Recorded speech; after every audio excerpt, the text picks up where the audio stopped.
So I have some questions for you. Have you ever been caught in quicksand? No? Me neither. Have you ever been flying in an airplane where an airplane has lost its engine and then the airplane goes plummeting to the ground? Me neither. Have you ever been swimming and then all of a sudden piranhas attack you? Yeah, me neither. But are there times where you kind of feel like Chicken Little? You know, when things don't go according to plan or things aren't working out the way that you thought they should work out, that all of a sudden you are in a panic and you are running around and you're feeling like the sky is falling, the sky is falling? Yeah. Do you do that? Even though it wasn't piranhas or an airplane, but we still panic like that? You know, it's so easy, I think, to get into a panic and to stress out when life doesn't go according to our plans. When things don't work out the way we think they're going to work out or the way we want them to work out, but instead it seems like life has thrown us a curveball. What happens when we get into a panic like that? Actually, what happens is our beliefs and our attitudes and our perspective does one of two things. It either sets us up to discover creative solutions to whatever that problem is or that question is, or those beliefs and those attitudes and those perspectives convince us that the sky is falling and that things are just not going to work out and that we are doomed. Do you ever feel like that? Things are just not going to work out. Our beliefs and our attitudes either help us find a way forward or they convince us that we are stuck and that there are no solutions to the problem.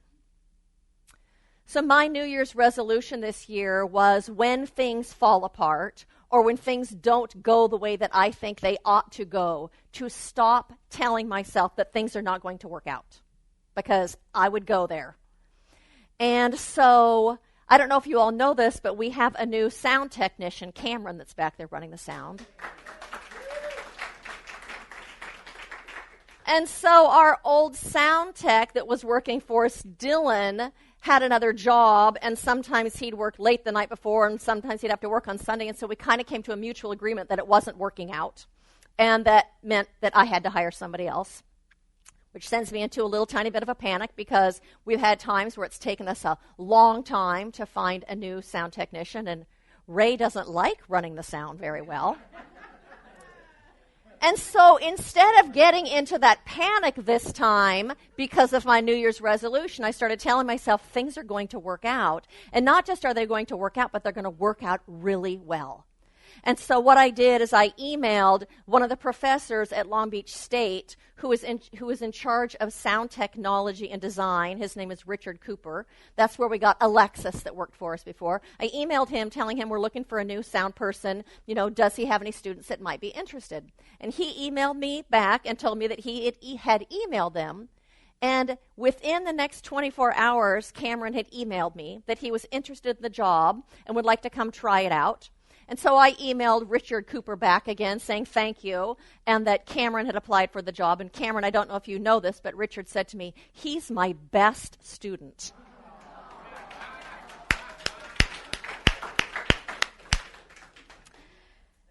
That's what happens when you don't get into a panic. You look for the solutions. You have positive expectations. You're open to things unfolding in a way that supports you and in a way that allows you to thrive and allows life to be good. So what happens, though, is when things don't go according to our plans and they don't go the way we think that we want them to go, what really is happening is we just want to know that everything's going to be okay. We just really want to know that everything's going to work out and that we are going to be okay. And we don't want to just know that things are going to be okay or going to be adequate. We want to know that they're going to work out well. Yes? Is that what you want when things kind of fall apart? And so in his book, The Eye of the Storm by Gary Simmons, he says, we have a choice in how we interpret our life experiences. Our explanations, assumptions, and judgments mediate how we relate to any given situation. I make my life mean what it means. The way I choose to relate to my experience is what my experience becomes. The quality of my life, its inherent ambiance, arises from within me. I make my life mean what it means. And so our beliefs and the story that we make up about whatever it is that's going on in our lives either limits us or allows us to be more of who we are in potential. It allows that potential to come forward. It either limits us or it allows us to thrive and to create a greater life than we had been living up until that point. Because you know what? Life doesn't happen to us. It happens through us. And so I invite you to say that after me. Life doesn't happen to me. Life doesn't happen to me. It happens through me. Life happens through us by means of our attitudes and our perspectives and our beliefs. What we expect out of life becomes the filter. The filter is the beliefs and the attitude and the perspectives. And so when life hands you lemons, then what do? Make lemonade. You know what? There's a bunch of things you can do. You can take that lemon straight as it is, and you can pucker up, and you can suck on it and just take it. Or you could add cayenne pepper to it and water, and you could use it as a cleanse to get rid of the stuff that wasn't serving you anyway in your life. Or you can add sugar and water to it, and you can make lemonade, which is something better than what you actually started with. And so the title of my talk today is Just Add Sugar. And that's what I'm talking about. And that sugar is really just add some faith. Just add some trust in life. Just add some expectancy of good to show up in your life. So it takes trusting, and it takes looking forward instead of looking backward. It takes believing that possibilities actually exist, that they just haven't yet been discovered. Cameron hadn't yet been discovered. And so there's a story that I'd like to share with you. It says 3 years ago, the town of Hoover, Montana faced a problem. Despite a previous costly update to its wastewater treatment plant, the town's water still had issues with phosphorus and nitrogen levels, which can cause dangerous algae blooms in rivers and lakes.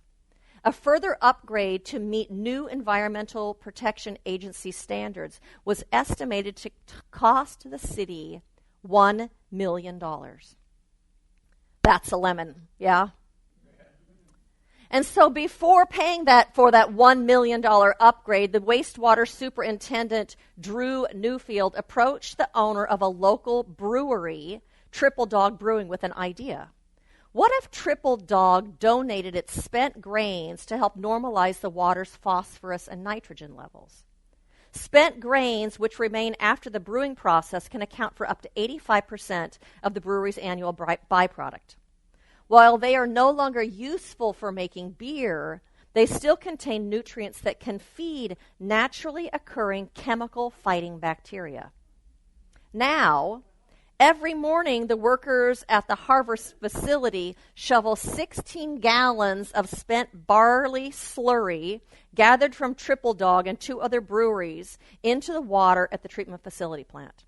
Not only has this innovation saved Hoover taxpayers an estimated $16,000 annually in chemical costs, it has removed the need for the $1 million costly upgrade to the facility altogether and has earned the town praise from the EPA. It takes knowing there's a solution. It takes expectancy of good. It takes trusting life.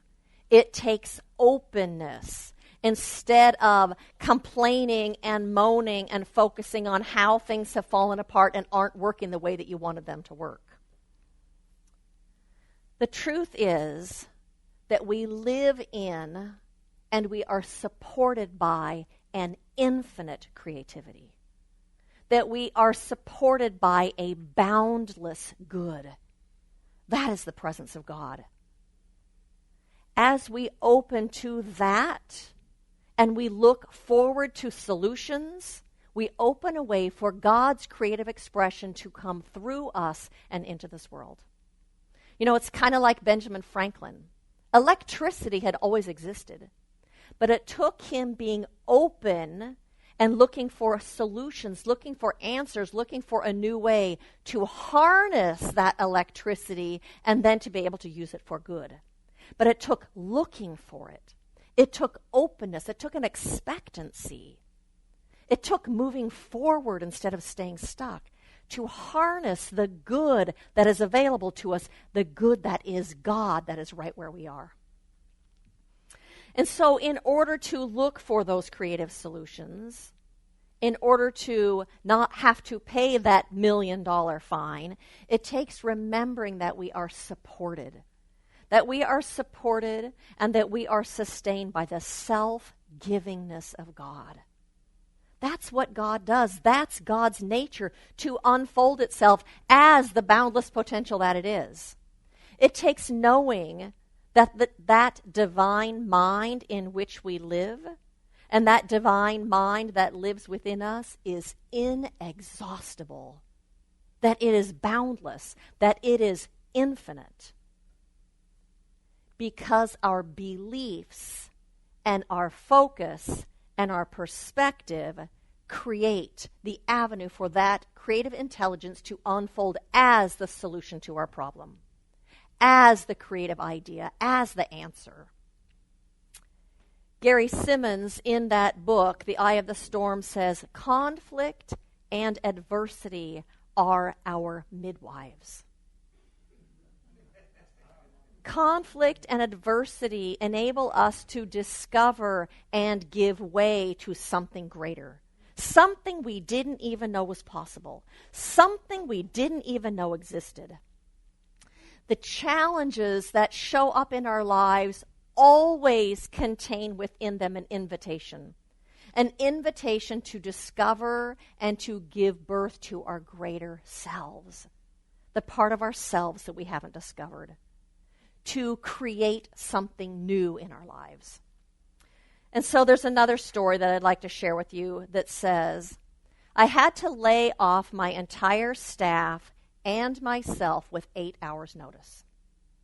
I was the contract manager on a government project, office type of work.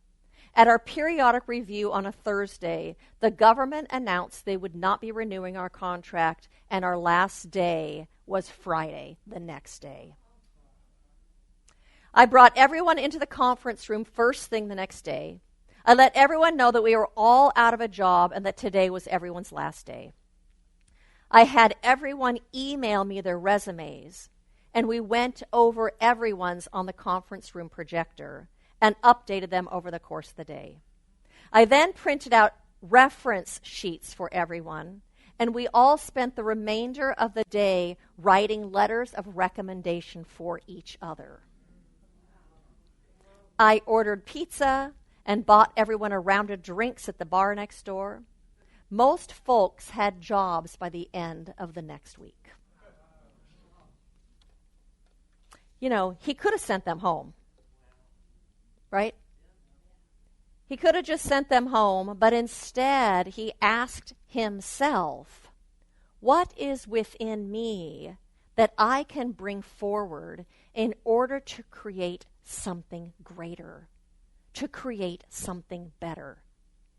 He asked himself, who or what is life asking me to be in the midst of this particular situation that's happening right now? He asked himself, how can I be a catalyst for good in this world? And those were the answers, what he did. Have the whole group go over everyone's resume and give feedback and change them? Have everyone write letters of recommendation for each other? That's amazing. I've never heard a story like that. And so that, just like every single challenge you're having in your life, holds that invitation within it. Whether it's politics or the political climate we're going through right now, whether it's challenges in a personal relationship, whether it's the loss of a relationship or a job, it's asking you those same questions. What is being called forward from within me to bring something greater into the world? What do I have in me that can bring greater good? What is life asking me to be in the midst of this situation? In the midst of this political climate? In the midst of this loss of a job or loss of a relationship? How can I be a catalyst for good in the midst of this? And so is there something challenging that's going on in your life right now? Something that isn't going the way you thought it would go or the way that you had planned it? Or something that isn't going according to your ideal plan in the world? Yes, something? On your insert, there's some questions on that, and I invite you to take that out right now. And if you need a pen, to raise your hand.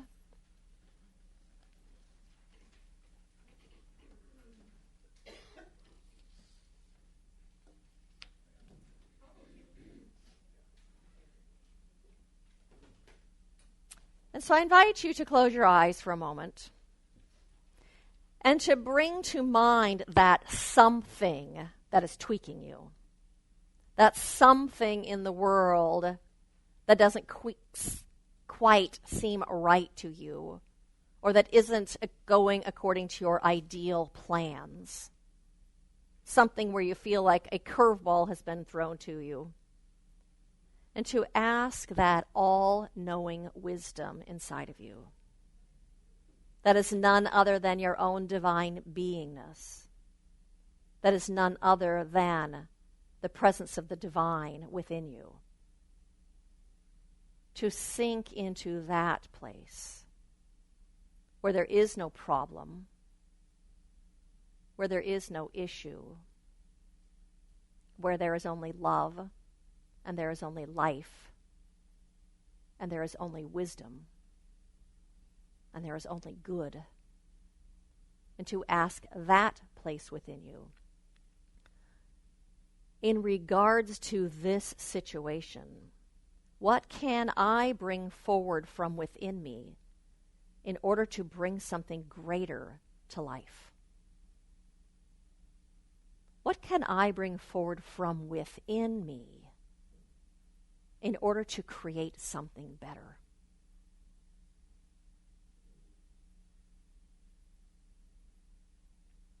And when you're ready to go ahead and write down that answer.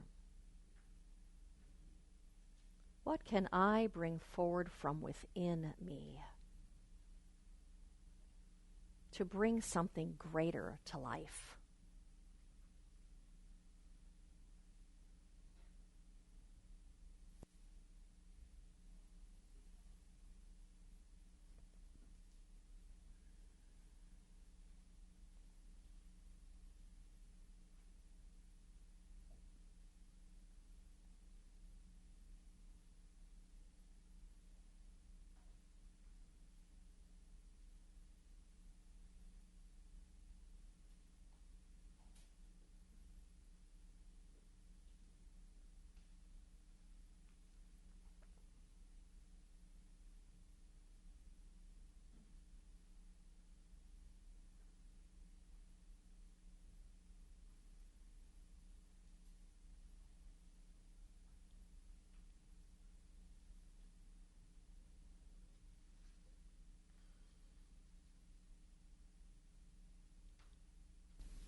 And to go ahead and close your eyes again.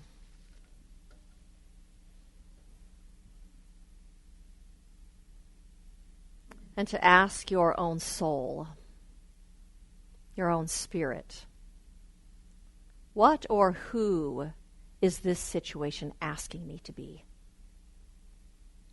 What or who is this situation asking me to be?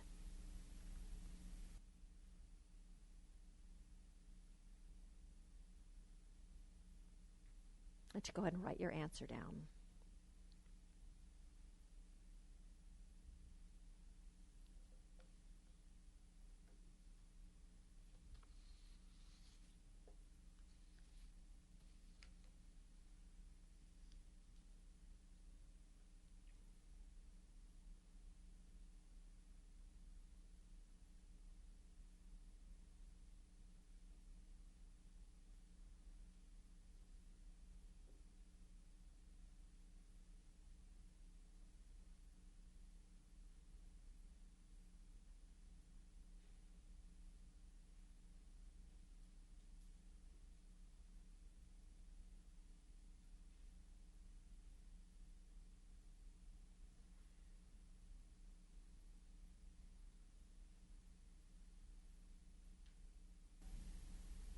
And to close your eyes one last time.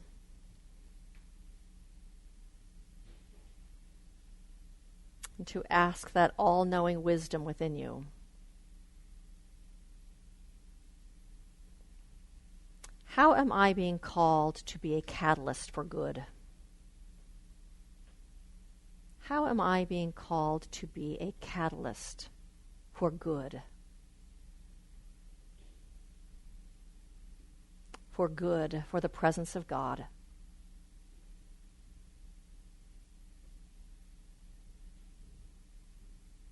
How am I being asked to be a catalyst for good,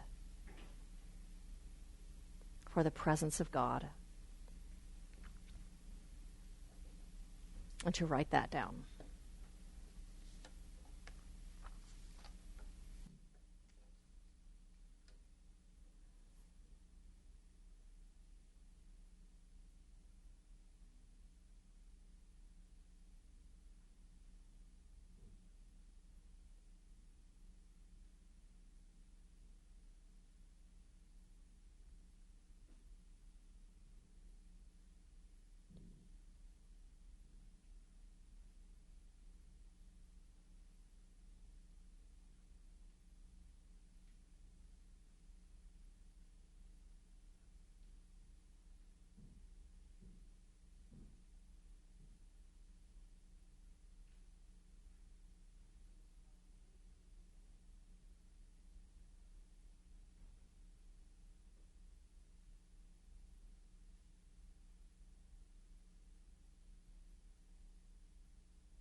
And if you can wrap up that last thought.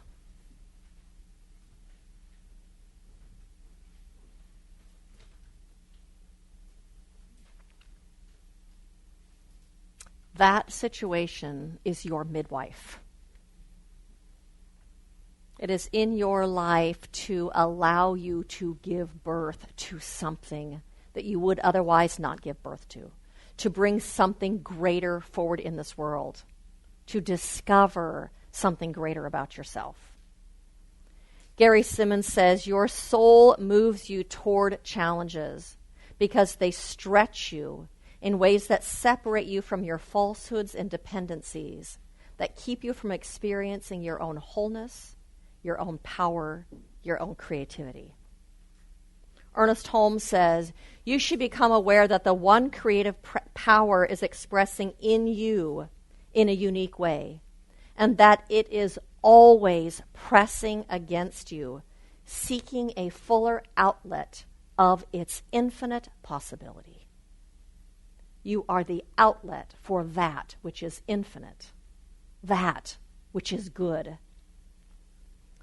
You know, if you were never challenged by going to second grade, you'd still be functioning at a first grade level. And if you had never left your very first job that you had, probably as a teenager, you would have never discovered or uncovered or given birth to all of your creative talents and gifts and the things that you are good at that you have discovered in those later jobs. It's all here to serve us in our unfolding. You are on a soul journey. You're on a soul journey of unfolding and of self-discovery, here to discover your own power and your own creativity and your own magnificence. You are here on a soul journey to discover your own potential and to make that manifest in the world. You are on a journey of awakening. And so my invitation to you this week is to remember that life doesn't happen to you, it happens through you. And to remember that everything contains within it the possibility for something greater. It's already contained in the situation. A possibility for something greater, even if you can't see it yet. To remember you are never stuck because you are sourced and sustained by an infinite presence. Sourced and sustained by infinite love, by boundless potential, by good itself. That the infinite nature of spirit is the nature of your life. It's the nature of life itself. And life can never be stuck because life is that outpicturing of the one creative mind of God. And so when you remember that, then you'll be moving through the challenges and the hiccups and the twists and turns in your life with greater peace and with greater ease and with greater self-assurance and with greater confidence, standing in the light and being the light that you are. And so blessings to all of you on this journey of self-discovery and this journey of unfolding your own magnificence. Blessings to you.